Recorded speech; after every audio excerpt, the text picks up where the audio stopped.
तो बच्चों, English grammar में एक बहुत ही ज़्यादा इम्पोर्टेंट टॉपिक है एक्टिव वॉइस, पैसिव वॉइस। ये क्या होते हैं, इनके मेन रूल क्या हैं और कैसे इनको एप्लीकेबल किया जाता है सेंटेंसेस के अंदर। इजी तरीके से आज हम इसको समझेंगे, एक्टिव वॉइस, पैसिव वॉइस। तो सबसे पहले डेफिनेशन देख लेते हैं। डेफिनेशन क्या होता है? जब वाक्य में सब्जेक्ट मुख्य रूप से कार्य करता है उसे एक्टिव वॉइस कहते हैं। सीधी सी बात है, वाक्य में जब सब्जेक्ट मेन है तो वो एक्टिव वॉइस है। और इसकी स्ट्रक्चर क्या है, इसकी संरचना क्या है? Subject plus verb plus object. तो जैसे इसका ये उदाहरण है, ही राइट्स ए लेटर, तो ही सब्जेक्ट हो गया, राइट्स वर्ब हो गया और ए लेटर ऑब्जेक्ट हो गया। सिंपल सेंटेंस है, वह एक पत्र लिखता है। यह है एक्टिव वॉइस।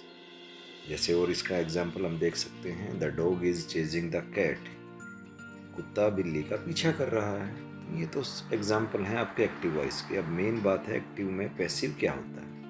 एक्टिव से पैसिव जब चेंज करते हैं तो उसमें क्या ऐसा परिवर्तन हो जाता है। तो पहले हम इसकी परिभाषा समझेंगे।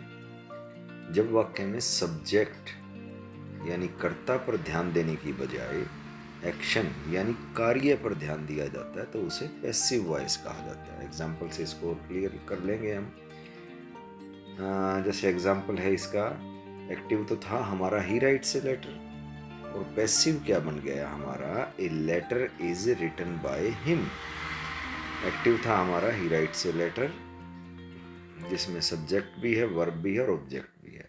पर पैसिव में क्या आ गया, a letter is written by him, एक पत्र उसके द्वारा लिखा जाता है। तो यहाँ मेन कौन हो गया, ए लेटर, ना कि हिम। यानी सब्जेक्ट गौन हो गया, सब्जेक्ट पीछे छुप गया और जो ऑब्जेक्ट है वो हमारा आगे आ गया। तो यही इसकी परिभाषा में भी समझते हैं। जब वाक्य में सब्जेक्ट पर ध्यान देने की बजाय एक्शन पर ध्यान दिया जाता है तो उसे पैसिव वॉइस कहा जाता है। इसका स्ट्रक्चर देख लेते हैं। जैसे एक्टिव वॉइस में तो सबसे पहले सब्जेक्ट था, यहाँ सबसे पहले क्या आएगा, ऑब्जेक्ट, फिर आपकी हेल्पिंग वर्ब, फिर पास्ट पार्टिसिपल मतलब वर्ब की हमेशा थर्ड फॉर्म आएगी, बाय का प्रयोग होगा और सब्जेक्ट का होगा। तो हमने ये एग्जाम्पल भी देख लिया इसका, ही राइट्स ए लेटर, ये एक्टिव वॉइस में था, सब्जेक्ट वर्ब ऑब्जेक्ट, और इसका पैसिव हो गया, a letter is written by him. Object आ गया, फिर हेल्पिंग वर्ब आ गई, वर्ब की थर्ड फॉर्म आ गई और बाय आ गया और लास्ट में सब्जेक्ट आ गया। तो ये पैसिव बन गया इसका। जैसे दूसरा, अब हम एक अगर दूसरा एक्टिव का एग्जांपल लें, the dog is chasing the cat, तो द डॉग, यहाँ द डॉग क्या था, सब्जेक्ट था, इज हेल्पिंग वर्ब है, चेजिंग वर्ब की फर्स्ट फॉर्म के साथ आईएनजी लगा हुआ है, द कैट ऑब्जेक्ट है। तो इसका पैसिव क्या बनेगा, जो दो ऑब्जेक्ट है वो सबसे पहले आ जाएगा, the cat is being.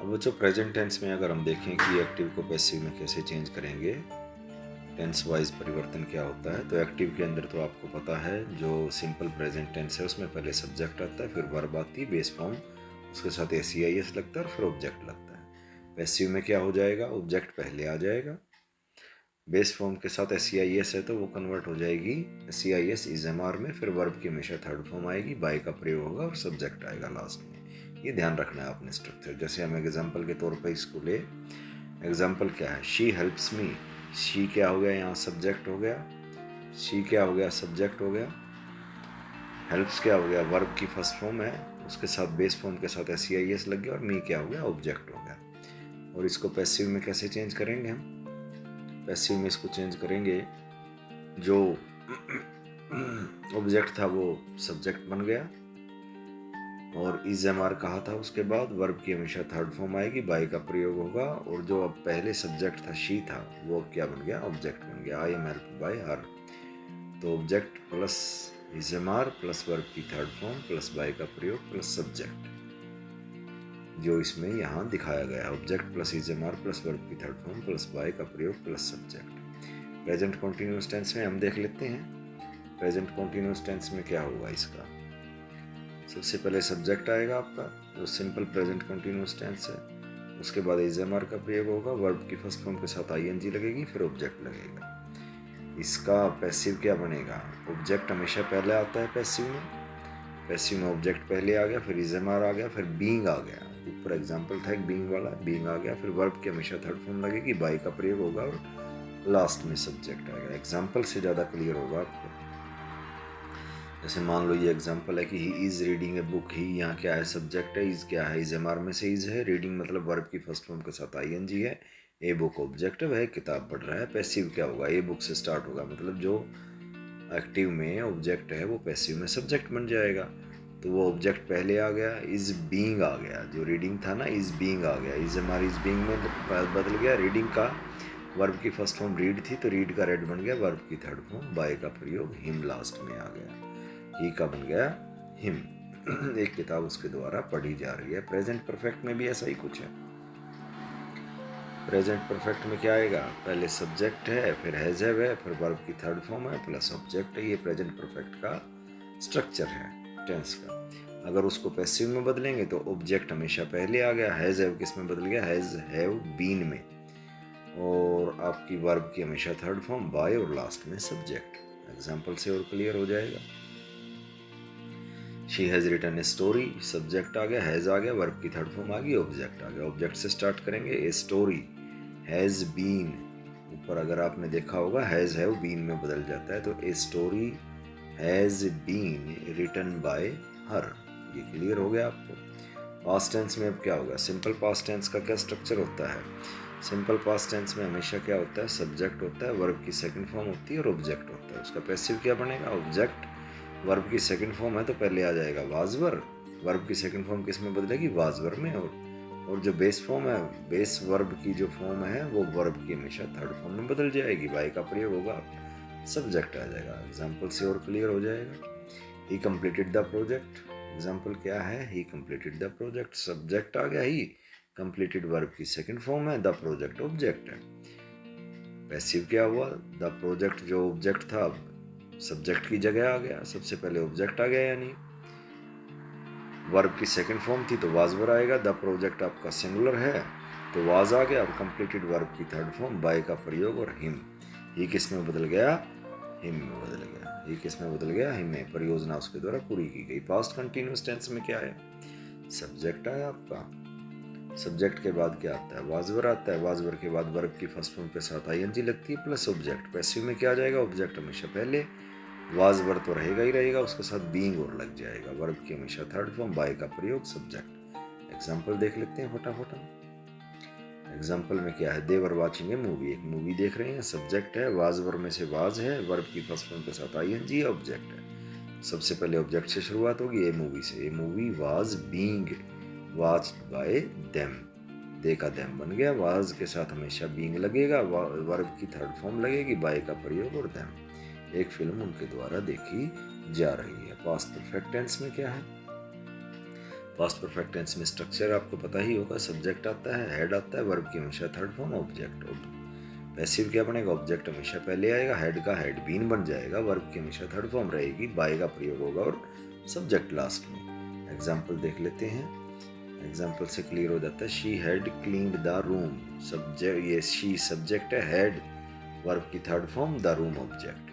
Passive क्या होगा, ऑब्जेक्ट से स्टार्ट होगा। द रूम, हेड का हेड बीन हो गया, क्लीन्ड वर्ब की थर्ड फॉर्म आएगी, बाय का प्रयोग, शी का बन गया her. The room had been cleaned by her, कमरा उसके द्वारा साफ किया गया। फ्यूचर टेंस में देख लेते हैं। फ्यूचर सिंपल में क्या आता है, फ्यूचर सिंपल सामान्य भविष्य काल कहते हैं इसको। सब्जेक्ट आता है, विल शेल का प्रयोग होता है, वर्ब की हमेशा फर्स्ट फॉर्म आती है, ऑब्जेक्ट लगता है। वही ऑब्जेक्ट से शुरू हुआ, विल शेल का विल शेल रहेगा, बी लग जाएगा इसमें, वर्ब की हमेशा थर्ड फॉर्म रहेगी, बाय का प्रयोग होगा, और सब्जेक्ट आएगा। एग्जाम्पल से और क्लियर हो जाएगा। He will finish the work, he subject, will shell में से विल आ गया, फिनिश वर्ब की first form, the work object. The work से स्टार्ट हुआ, द वर्क, विल का विल भी बन गया, फिनिश का फिनिश्ड बन गया, वर्ब की थर्ड फॉर्म बाय, और ही का बन गया him. The work will be finished by him. Future perfect, future continuous कभी भी उसका एक्टिव पैसिव में चेंज नहीं होगा। फ्यूचर परफेक्ट में क्या आया, फ्यूचर परफेक्ट का जो स्ट्रक्चर है हमारा वो क्या है, सब्जेक्ट है, सब्जेक्ट के साथ क्या आएगा, विल शैल, और हैव आएगा, वर्ब की हमेशा थर्ड फॉर्म, ऑब्जेक्ट। उसमें वही पैसिव बनाते वक्त ऑब्जेक्ट से स्टार्ट करो, विल शेल रहेगा, हैव का हैव बीन रह जाएगा, वर्ब की थर्ड फॉर्म बाय, और लास्ट में सब्जेक्ट। एग्जाम्पल से क्लियर हो जाएगा। एग्जाम्पल क्या है, they will have built a house, they subject, will have built verb की third form, a house object. A house से शुरू करो पैसिव में, ऑब्जेक्ट से। ए हाउस, विल हैव का विल हैव बीन हो गया, बिल्ट का वर्ब की थर्ड फॉर्म तो थर्ड फॉर्म ही रही, बाय का प्रयोग, और दे का them, a house will have been build by them, ये हो गया ग्राउंड के द्वारा बनाया गया। तो ये जो हमने किए हैं इनके सिर्फ इन्हीं के एक्टिव के पैसिव चेंज होंगे। एक जिनके एक्टिव के पैसिव चेंज नहीं होंगे टेंस के अंदर, तो उनको अब विस्तार से समझना है कि विस्तार से समझें ऐसे वाक्य जो एक्टिव से पैसिव में नहीं बदले जा सकते।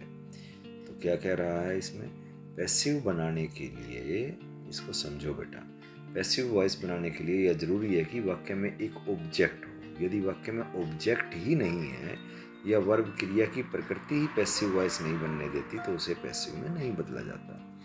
या तो वर्ब की नेचर ऐसी हो कि उसका पैसिव वॉइस बन ही नहीं सकता, या जिस वाक्य में ऑब्जेक्ट ही ना हो। इसको एग्जाम्पल से हम इसको समझेंगे।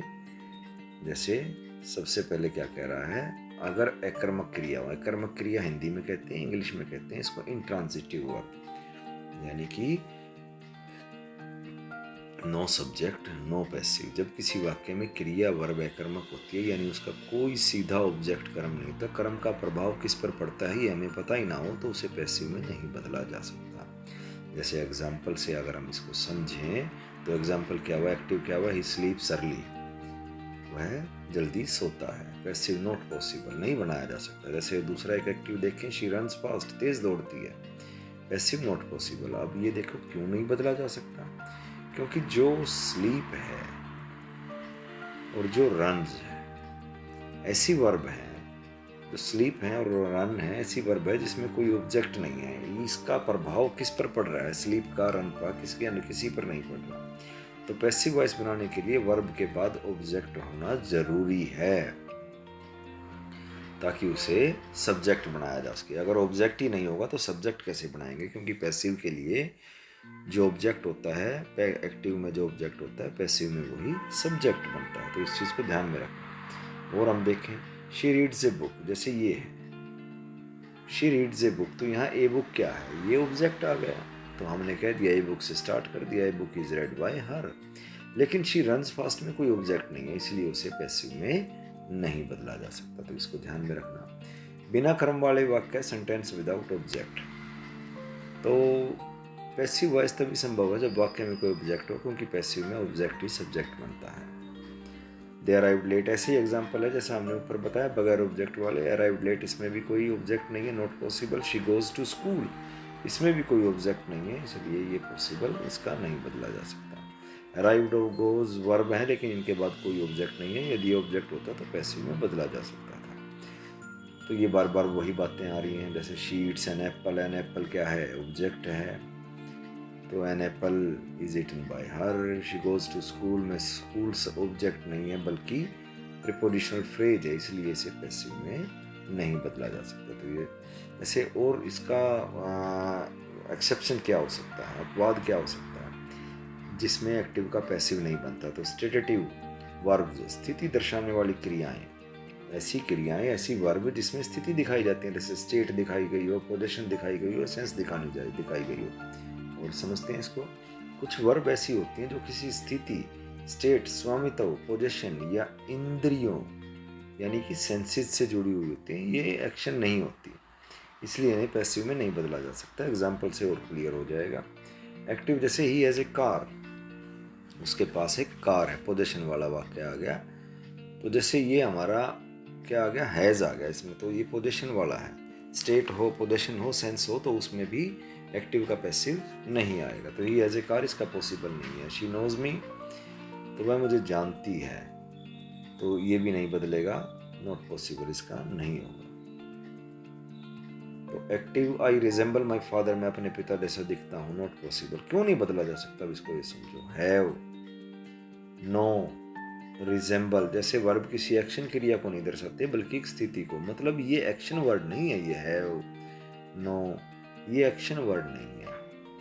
एक्शन वर्ड होंगे बेशक ऑब्जेक्ट हो, पर अगर आपकी वर्ब एक्शन नहीं है, एक्शन वर्ब नहीं है, बल्कि स्टेट की हो, सेंस की हो, पोजीशन की हो, तो वहाँ भी आपका एक्टिव का पैसिव चेंज नहीं होगा। तो ये हैव, नो, रिजेंबल, इसमें कोई एक्शन क्रिया को नहीं दर्शाते बल्कि एक स्थिति को दर्शाते हैं। तो एक और नई बात ये क्या पता चली आपको कि पैसिव वॉइस जो है वो केवल एक्शन वर्ब के लिए काम करता है। लेकिन स्टेटेटिव वर्ब्स को पैसिव में नहीं बदला जा सकता। तो एक बहुत बड़ी इंपॉर्टेंट बात आपको ये पता चली यहाँ से कि पैसिव वॉइस केवल एक्शन वर्ब का ही बदला जा सकता है। अगर वो वर्ब स्टेटेटिव हो, मतलब स्थिति को दिखाने वाली हो, पोजीशन को दिखाने वाली हो, सेंस को दिखाने वाली हो, तो वहाँ एक्टिव का पैसिव नहीं बनेगा। अब एक रूल जिसके हम ये पता करते हैं कि जिसमें एक्टिव का पैसिव नहीं बनता। तो रिफ्लेक्सिव वर्ब, स्वयं पर प्रभाव डालने वाली क्रियाएं। जब वाक्य में सब्जेक्ट और ऑब्जेक्ट एक ही व्यक्ति हो तो उसे पैसिव में नहीं बदला जा सकता है। कि ये बहुत इंपॉर्टेंट रूल है कि सब्जेक्ट और ऑब्जेक्ट दोनों ही एक ही है। जैसे ही हर्ट्स हिमसेल्फ, अब ही हर्ट्स हिमसेल्फ, उसने खुद को ही चोट पहुंचा ली, तो ही और हिमसेल्फ, खुद को ही खुद, तो इसका पॉसिबल नहीं है। शी एंजॉय हरसेल्फ, वो खुद का आनंद ले रही है, वो खुद ही आनंद लेती है, तो नॉट पॉसिबल है। क्यों नहीं बदला जा सकता, इसको ध्यान से देखना है। रिफ्लेक्सिव वर्ब्स में सब्जेक्ट और ऑब्जेक्ट एक ही होते हैं। यदि हम इसे पैसिव में बदलने की कोशिश करें तो वाक्य का अर्थ अजीब हो जाएगा, तो ये नहीं चेंज होगी। तो इंपेरेटिव सेंटेंसेस विदाउट ऑब्जेक्ट, आदेश, विनती या सुझाव वाले वाक्य, उनको भी कुछ ऐसे होते हैं जिनको हम नहीं बदले जा सकते। इंपेरेटिव सेंटेंसेस विदाउट ऑब्जेक्ट, अगर इंपेरेटिव सेंटेंसेस में कोई ऑब्जेक्ट नहीं है तो उसे पैसिव में नहीं बदला जा सकता। एग्जाम्पल से हम इसको समझेंगे। एग्जाम्पल क्या हुआ आपका, कम हेयर, यहाँ आओ, नॉट पॉसिबल, ऑब्जेक्ट ही नहीं है। रन फास्ट, तेज दौड़ो, नॉट पॉसिबल, ऑब्जेक्ट ही नहीं है। क्यों नहीं बदला जा सकता, कम और रन में कोई ऑब्जेक्ट नहीं है। ये हमको ऊपर पता ही दिया था, आपको बता दिया था कि बगैर ऑब्जेक्ट के तो पॉसिबल ही नहीं है ये। लेकिन अगर इंपेरेटिव सेंटेंसेस में ऑब्जेक्ट होता तो पैसिव वॉइस में बदला जा सकता था। जैसे क्लोज द डोर ऑब्जेक्ट हो गया, let the door be closed, ये बदला गया। परफेक्ट कॉन्टिन्यूअस टेंस, जितने भी परफेक्ट कॉन्टिन्यूअस टेंस है, ये बड़ा क्लियर सा आपके लिए है कि जितने भी परफेक्ट कॉन्टिन्यूअस टेंस है, परफेक्ट कॉन्टिन्यूअस टेंस कौन से होते हैं, present perfect continuous, past perfect continuous और फ्यूचर परफेक्ट कॉन्टिन्यूअस टेंस। इसको पैसिव में नहीं बदला जा सकता। क्यों? क्योंकि पैसिव वॉइस बनाने के लिए सेंटेंस में एक्शन पर जोर दिया जाता है, लेकिन परफेक्ट कॉन्टिन्यूअस टेंस में एक्शन और टाइम दोनों पर जोर होता है, इसलिए इसे पैसिव में बदलना असंभव होता है। क्योंकि एक्शन पर जोर होता है एक्टिव से पैसिव में बदलते वक्त, लेकिन परफेक्ट कॉन्टिन्यूअस टेंस में एक्शन और टाइम दोनों पर जोर होता है। फॉर एग्जांपल अगर हम देखें, she has been writing a book, वह किताब लिख रही है, not possible. They had been watching the movie, not possible. क्यों नहीं बदला जा सकता, पैसिव में सेंटेंस का फोकस ऑब्जेक्ट पर होता है, क्योंकि पैसिव में सब्जेक्ट का फोकस ऑब्जेक्ट पर होता है, लेकिन परफेक्ट कॉन्टिन्यूअस में एक्शन की कंटिन्यूटी पर जोर दिया जाता है, इसलिए पैसिव में बदलना व्यवहारिक रूप से गलत हो जाता है। तो कंक्लूजन क्या हुआ हमारा कि किस किस को हम बदल नहीं सकते, ये मेन सी बातें हम सीख लेते हैं। इस वाक्य में ऑब्जेक्ट नहीं होता उसको नहीं बदल सकते। जिस वाक्य में जो आपकी वर्ब है, जो स्टेटेटिव वर्ब्स होती हैं, यानी कि जो वर्ब स्टेट को दिखाए, स्थिति को दिखाए, पोजीशन को दिखाए या सेंसेस को दिखाए, स्थिति, स्वामित्व या इंद्रियां, स्टेट, पोजीशन या सेंसेस, इनको दिखाए, उनका नहीं बदला जा सकता। रिफ्लेक्सिव वर्ब में सब्जेक्ट और ऑब्जेक्ट एक ही होते हैं, यानी कि जैसा सेंटेंस जिसमें सब्जेक्ट और ऑब्जेक्ट खुद पर ही एक्शन हो रहा है, वो नहीं बदला जाएगा। इंपेरेटिव सेंटेंस में अगर ऑब्जेक्ट ना हो तो भी पैसिव नहीं बदलेगा। परफेक्ट कॉन्टिन्यूअस टेंस को पॉजेसिव में नहीं बदला जा सकता, फ्यूचर कॉन्टिन्यूअस को भी नहीं बदला जा सकता। तो ये आज के लिए इतना ही है। इसको बेटा ध्यान से देखना, पढ़ना। आपको मेन एक्टिव वॉइस के टेंस के हिसाब से रूल हमने समझा दिए हैं। ध्यान से देखें, सीखें और इसको अप्लाई करें अपने एग्जाम में। Thank you.